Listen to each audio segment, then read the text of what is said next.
Hello, I'm Kate Morrison, and I'm here today with author Frances Quinn, whose book The Smallest Man is due to be published very soon. Can you remind me of the publication date again? January the 7th.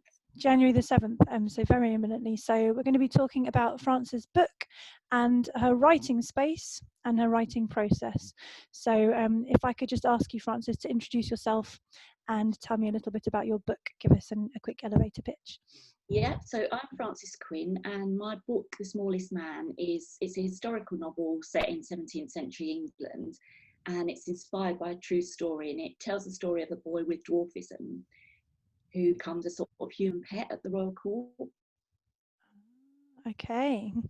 And have you got a copy or a proof there that you can show us so we can see the cover? I have.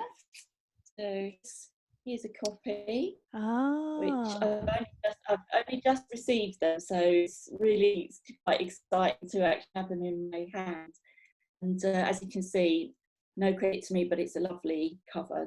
The that is a cover's been a lovely cover. favourite with lots of people. So, and this is the special edition you can get in independent bookshops, which has these nice green sprayed edges. Ooh, So, lovely. and I think if you hit the right bookshop, you also get a lovely bookmark. Okay. So good reason to buy your local indie. If your local indie is open at the moment, who knows by the time people see this. That's true. Anything could have happened. But I think I know Bookshop. I think Bookshop's one of the places that does have indie bookshops on, so Yeah, worth looking on yeah. there. Okay, fantastic. So could you read me a short passage from the book? Is there any passage in particular that... So they're going to read. The novel begins with Nat Davy is the hero, and at the beginning of the novel, he's 10 years old. He's very, very small. He's smaller than his younger brother, and his mum's always told him, "You're just a slow starter. You'll grow," and he believes her. And he's been to the local fair and met what he thought was a fairy who might be able to grant his wish to become taller. He doesn't know, but the reader understands. She actually also is a person with dwarfism, and his father decides to sell him to the fair as a sort of freak show exhibit. So at the time this extract begins, Nat believes he's been sold to the fair, but that nobody's told him yet. So as September approached and my mother still said nothing about the fair man, I told myself she must have found a way to change my father's mind. Then one night I woke, needing to go outside. We didn't have a pot indoors in the summer.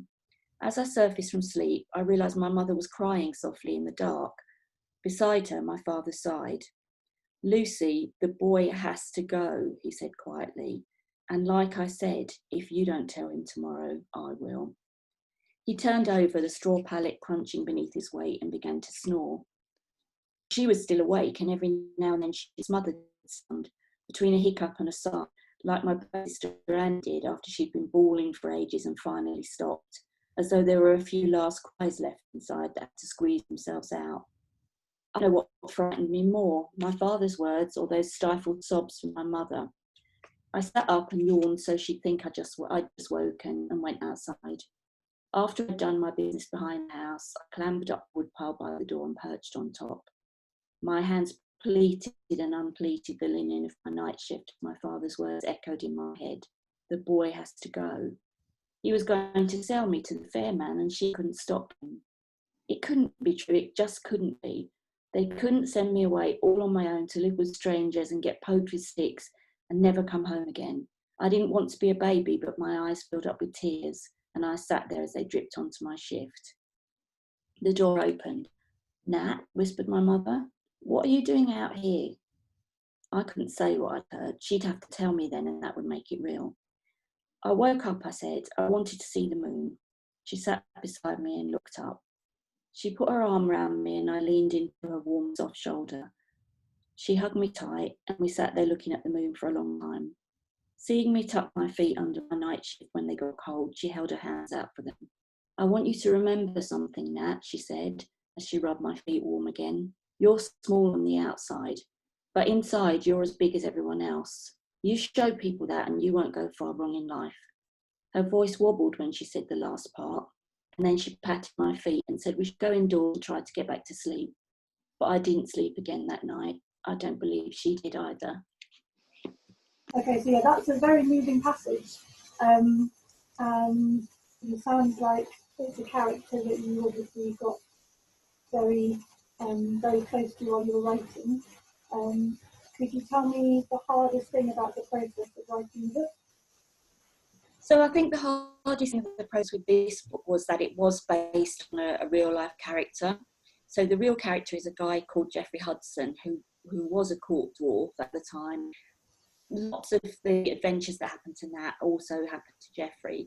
And in the beginning, I did want to just dramatise Geoffrey's story, and that just didn't work at all, because, you know, you think that would be an easy thing to do, but actually a novel's got to have a shape, and real life doesn't. Real life just meanders around and doubles back and doesn't have any respect for tying up the ends. So I decided to make a fictional counterpart, and that helped. But then I still had to get a lot of real historical events in. So the story plays out against the background of the English Civil War. And if anyone's ever studied that at school, which I do, it is the worst thing to try and put into a novel. It's really long, it's really complicated. There are religious factions, there are political factions, and I never wanted this to be the kind of historical novel that's really po-faced, and, you know, the background had to be accurate, but I wanted it to be a good story as well. So that was a bit of a struggle, to try and tie the real events in, but make a story that made you want to still keep turning the pages. That's probably why it took me so long to write, and why I will never ever touch the English Civil War again. So how long did it take you to write start to finish? From start to selling the manuscript took me 4 years, and then I had a fairly massive, not complete rewrite, but the third section had to be completely rewritten. So that was another couple of months, but that was writing at full speed because I had to. So yeah, long time. So you're relieved that it's done and it's going to be out in the world now. Yeah, definitely. And did obviously writing over that period of time, do you feel that writing it changed you? Did something in the book change you as a person? I think it showed me that it was possible to stick at it, and it showed me, one of the things I really learned was that writing isn't easy, and that's all right. That, you know, I did the Curtis Brown writing course. That's where I started the novel, and there are a few people on that course who were all, yes, the words pour out of me, I just love writing, I like nothing better, and I think, oh God, I'm not like that. And to be fair, sometimes you read the words that people have written like that, and you think, okay, that's right, I don't have to be like that. You know, some people can, and that's great. But I think you can do good work without it being easy. You can do work even if it takes a long time. You can do, even if you have to do it and pull it apart and put it back together again. It taught me that it's not a bad sign if you don't find it easy, I suppose. Yes, I would agree with that, definitely. I don't think the reader can tell, at least I hope not, whether you've come to these. Okay, and did you write the book mostly in this space that you're in now, or did you write it in No, I did actually. We moved here 2 years ago, so I live in Hove, quite near the sea, and I actually got my book deal. I think the book went out on submission the day we moved here, and so I got my book deal in the first month I moved here. But then I discovered that I had to rewrite the whole third section, about 30,000 words. So all of that was done here. So yeah, it was a bit of a mixture. And then my second book been written here. And so is this space, is this a study that you've got here? Is I can see possibly some gym equipment in the background, so does it have a double use in the house? It kind of has a double use. So behind me you can see a cross trainer. If you were able to see to this side, which I won't show you because it's chaos, there's also a treadmill. And I'm not a fitness freak at all, but I do find that the treadmill in particular, I've only recently bought the cross trainer, so I haven't tested that for that purpose. But the treadmill in particular is brilliant when you just can't solve a problem, when you can't figure out how to write a scene or how to fix something logistically in your book, quite often I try and do 20 minutes just walking. I don't run, just walking on the treadmill every lunchtime, Monday to Friday. And so often I would get off it and think, oh yeah, no, I know how to do that. I think a lot of writers find that with going out for a walk, but I just find that too distracting. On the treadmill, it's boring. You still get that, whatever it is that walking does to your brain, you still get, but you're not looking at the sea or looking in a shop window. And this is my office. So when I'm not writing novels, I'm a freelance journalist and copywriter. So, and I've worked from home for 20 years. So I've had my own office in all that time, which, I'm very lucky to have that. At least I can shut the door at the end of the day and leave the mess in here. And that really works for me. It's not the best space at the moment. We bought a house, it's a bit of a project, and my office is next on the list. So it's a bit chaotic, but I find it's quite useful to, I've always had my desk facing in the corner. So however messy it is behind me, unless I'm on a Zoom call, I don't know about it. So you're just staring at your movie. Exactly, yeah. And when do you tend to write? Are you able to write when you feel creative? Like, are you most creative in evenings, mornings, or do you have a set schedule that you just got to get the writing around? Yeah, I have a pretty set schedule. So it's my other work, my copy, mainly writing and a bit for magazines.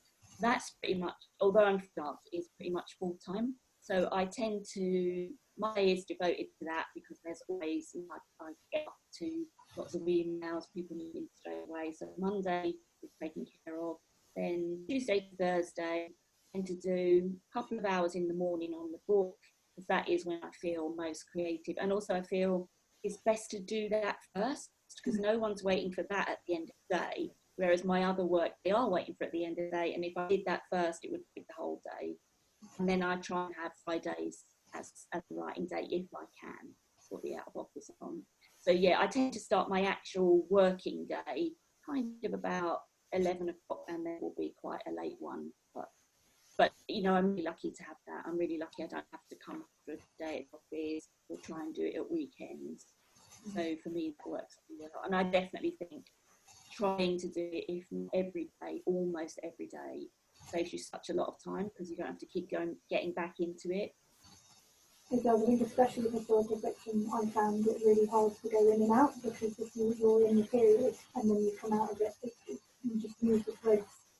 Yeah, really. Like the Civil War, I can imagine that would be really hard to remember, like, who did what.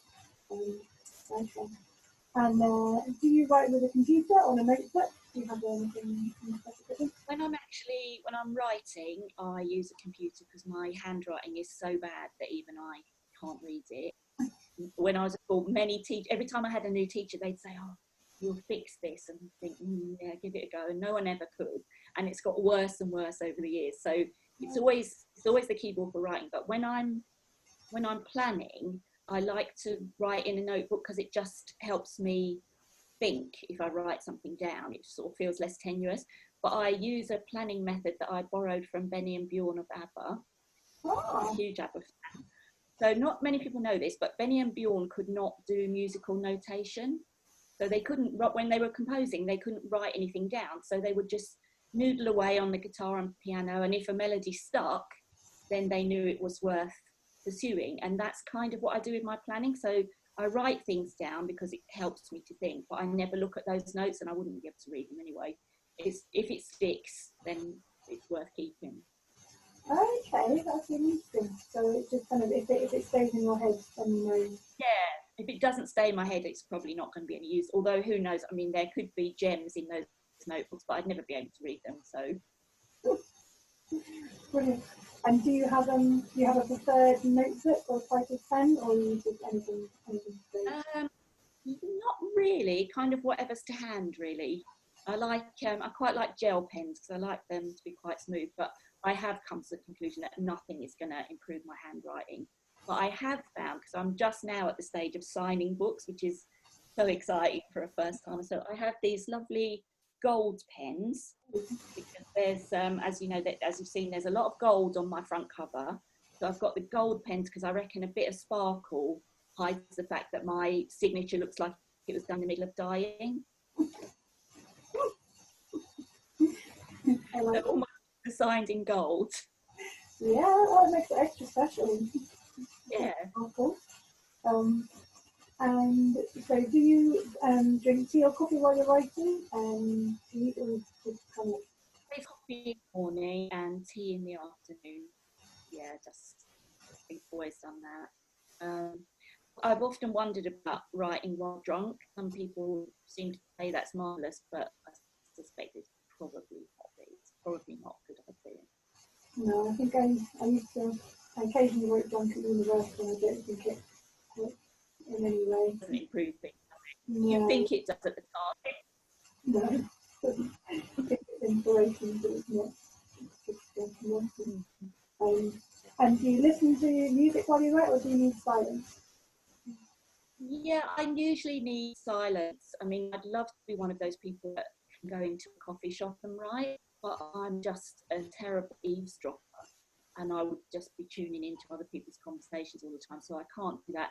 If I listen to anything, it'll be classical. I can't listen to anything with words, but mostly, no. It's usually silence, or normally there's a cat here yowling, so Okay. that's pretty much the soundtrack when I'm working. Musical cat. Yeah, well, she thinks she's musical. She's not very musical. And do you She's have? very attention seeking. So Oh, okay. So she's actually just trying to interrupt you and get you to go and play your writing. And do you have any objects in your writing space that are particularly significant to you? Do you kind of have things in there that? lots of objects actually. I read a book on creativity. I think it's by Julia Cameron, called The Writer's Way. It's quite famous, and she said that creativity is like a child, and you have to give it childish things. And I quite like childish things, so I have a lot of things like this is just a thing that I bought on holiday, and you might be able to see behind me. There's lots of little glittery, trashy things that I sometimes like to look at when, if I feel a bit jaded, I'll look at those. And then the other thing I have is this given to me by a friend, and this is a picture of the real Jeffrey Hudson with the Queen. So it's very well, but so I kept that beside me all the time while I was writing, and sometimes I felt completely jaded. I would sort of look at that and think, that I felt like by the time I was into it, I felt like I owed it to him to tell his story. So that would kind of motivate me a bit. So did you actually just thinking about him and the fact that he's based on a real character? Did you find it hard to kind of move from the real character into someone that you kind of used your imagination more? How did you hear his voice? How did he kind of arrive in your head? I suppose one of the things I found quite difficult was that Jeffrey Hudson just didn't sound like a 17th century name. It made me think of an accountant from Guildford, and no offence to accountants from Guildford, but I just couldn't bring him alive when he had that name. It was when I changed the name that he started to come alive. And I suppose the character I've created, I mean, obviously because Jeffrey Hudson's on the fringes, so there's stuff written about him, but we don't know that much. So there are always a lot of gaps to fill in. But I suppose from what is written, I felt that the character I was creating was the kind of person he might be.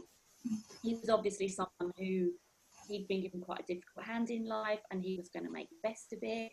And he was brave and loyal, and I thought he was probably quite funny. So he definitely inspired Nat. So it helped, if anything, it helped that I had that basis, and then Nat's just sort of grew, really. That's really interesting that it was a name change that kind of got into that. It really, I could not cope with Jeffrey Hudson at all. And then right at the end, I suddenly had a wobble and thought, should I have made it Jeffrey Hudson all along? And my agent said, no, it's a horrible name, keep Nat Davy, and she was right. Yeah, I think the historical fiction is really interesting.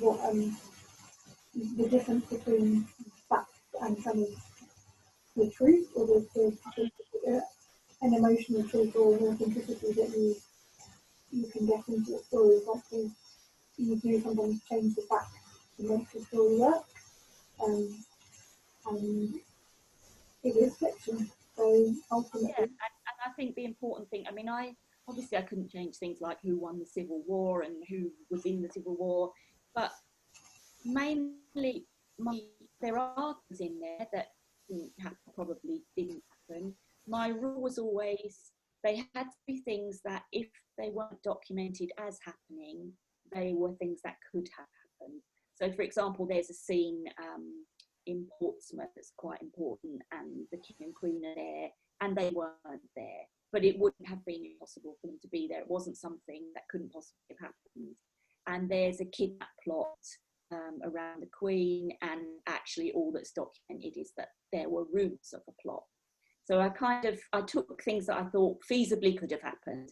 It didn't necessarily all have to happen, because it is a story. Yeah.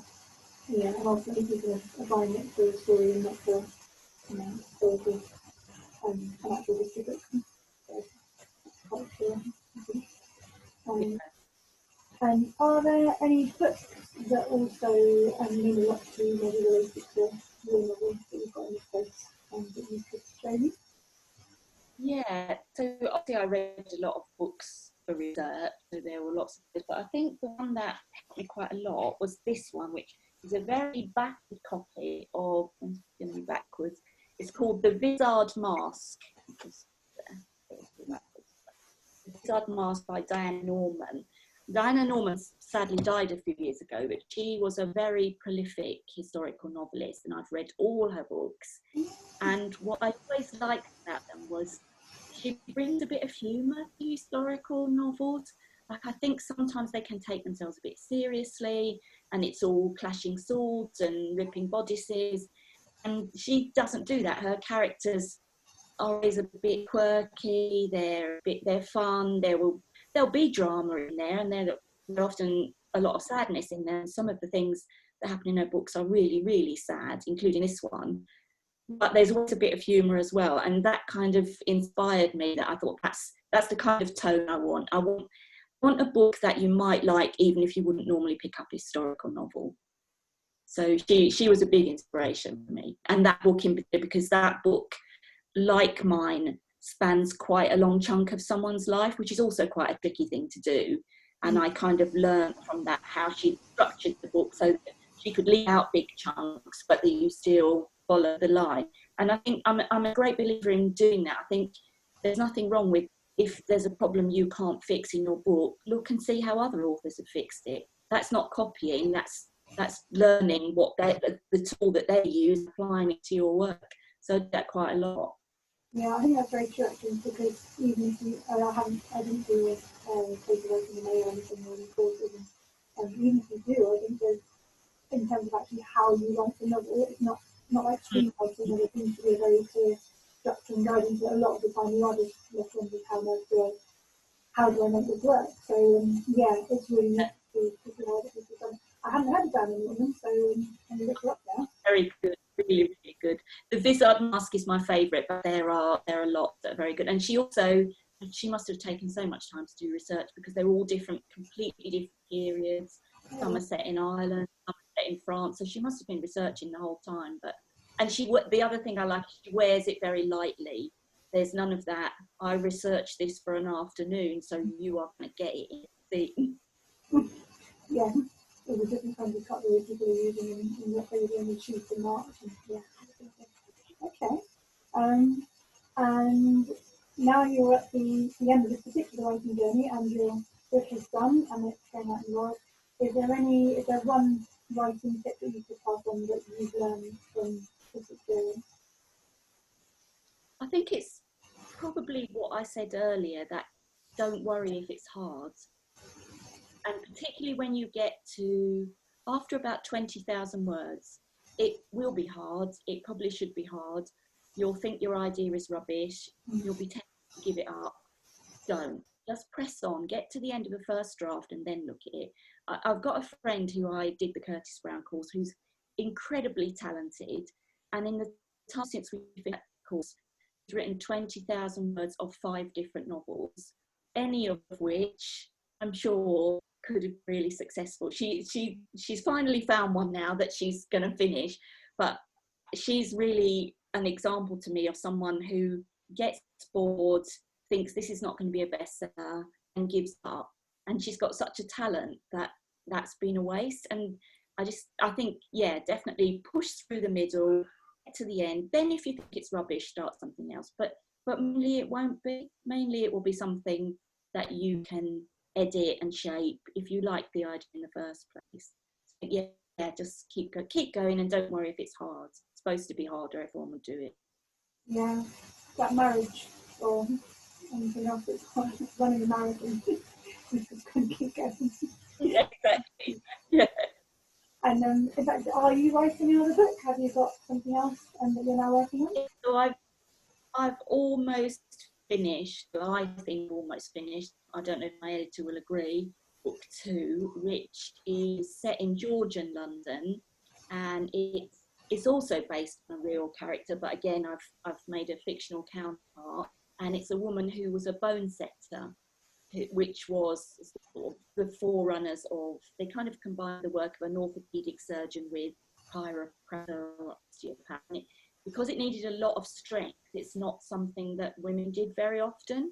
But this particular woman was no ordinary woman, and she was very strong, and she became very, very famous for it. So I've taken that as basis, and then she's got a sister that she has a very different relationship with, and there's a baby that gets left at the foundling hospital, and there's the menagerie at London Zoo. So lots of things in it. It's been a lot of fun, actually, to do. A lot more fun, I'd have to say, than the first one. But maybe that's just because I know a bit more about how to do it now. Yeah, and I didn't have to do war. Yes, I think anything that wasn't involved in the Northern conflict over many years is probably going to be slightly punchy. Yeah, that sounds really exciting. Good luck. Thank you. And thank you so much for talking to me. So just remind us again of the publication date, and The 7th. January 7th. Okay, so it will be in stores and online then. Congratulations. Thank you. Look forward to seeing it. I'm going to stop recording and see if there's a vocal through. So thank you very much for talking to me.